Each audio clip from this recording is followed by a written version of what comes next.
Imagine the man you love traps you in an invisible cage. No friends, no walks without him, just his rules wrapped in whispers of love. Then you discover he's cheating, laughing behind your back. My name is Clara, and this is my story. Rain pounded the window of my cramped apartment in Portland, Oregon, like the sky itself was screaming for rebellion. Clara, Chapter 7, sat on the edge of the couch, clutching my phone so tightly my knuckles turned white. A text from my boyfriend, Nathan, glowed on the screen. Home in an hour, don't go anywhere. His words weren't a request, they were a command. My life was dictated by them. No talking to friends, no leaving without him, no questioning why he came home at 2 a.m., reeking of someone else's perfume. I met Nathan 3 years ago at a downtown bookstore. His sandy hair, sly smile, and the confidence of a 30-year-old architect stole my heart. He promised me the stars, love, protection, a future. But those stars turned to chains. His care became control. Portland's dangerous, he'd say when I wanted to grab coffee with a friend. Your friends are a bad influence, he'd snap. And I'd cancel plans, my heart sinking. My graphic design job went remote at his insistence. My mom in Seattle begged me to visit, but Nathan cut her off. You don't need her. And I foolishly listened. But that night a spark ignited inside me. Rebellion. The clock read 7:15 p.m. Nathan had an hour. His laptop sat on the coffee table, forgotten. A rare mistake.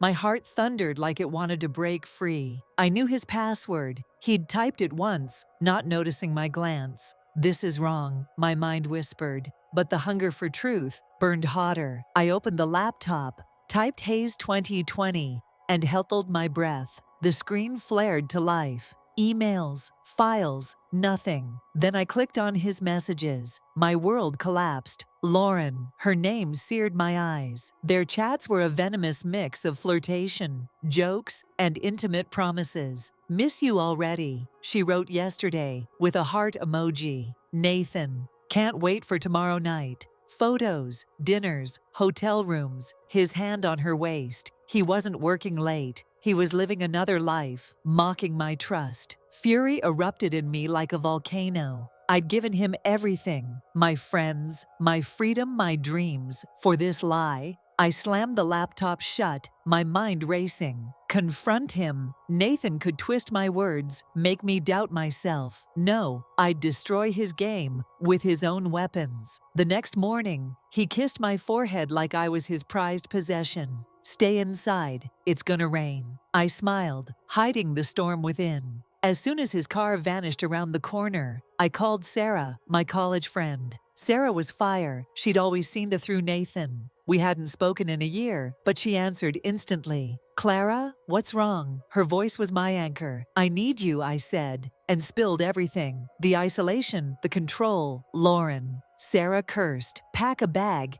You're coming to me, now. I threw clothes and documents into a bag, my heart pounding. Stepping outside, us alone felt like leaping off a cliff. I hadn't done it in months. Portland felt like a new world, its air sharp with fear and freedom. On the bus, I scanned for Nathan's car, half expecting him to appear. He didn't. Sarah greeted me with a hug that nearly broke me. You're home, she said. Over coffee, I poured out my heart. Sarah slammed her fist on the table. He's a manipulator, Clara. We'll crush him. She knew a guy, Jake, a private investigator. I hesitated. It felt like a movie, but Sarah was relentless. He stole your life. Time to take it back. That evening, we met Jake at a quiet cafe. His calm voice and sharp eyes steadied me. I'll dig up Nathan's dirt, he said. But be ready. Guys like him don't give up easy. I'm ready, I said. And I meant it. Jake worked fast. I stayed with Sarah, ignoring Nathan's increasingly venomous texts. Where are you? You're humiliating me. Each unanswered message chipped away at his power.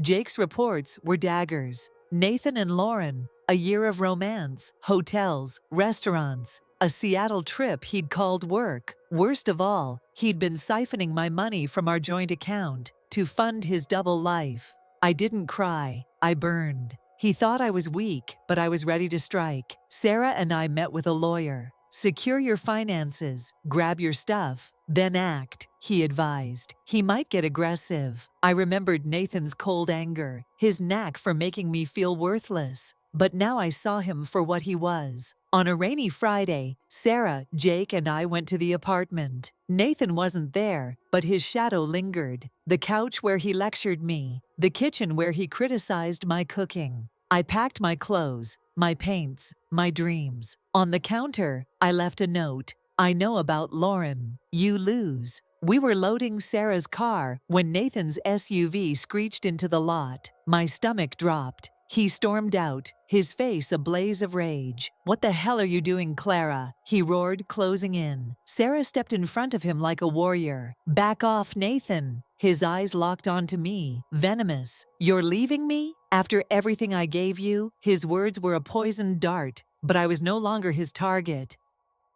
"I know everything," I said, my voice slicing the air. "Lauren, the money, your lies." He laughed, but it was shaky. "You're delusional, always so dramatic." Jake stepped forward, his calm deadly. "We have proof, emails, photos, bank records. Walk away, or you'll regret it." Nathan's fists clenched, and for a moment I thought he'd lunge. But the weight of the truth pinned him down. He glared at me, eyes full of hate. "You're nothing without me." I stepped closer, smiling. "Watch me shine without you." I got in the car, and we drove off. Adrenaline surged through me. I hadn't just escaped, I'd won. There were lawyers and new plans ahead, but I already felt like me again. Months later, I stood in a downtown Portland gallery, my paintings on display.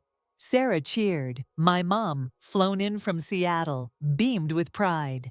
Nathan was gone, his threats dissolved like smoke. The gallery buzzed with people admiring my work. Explosions of color screaming strength and freedom.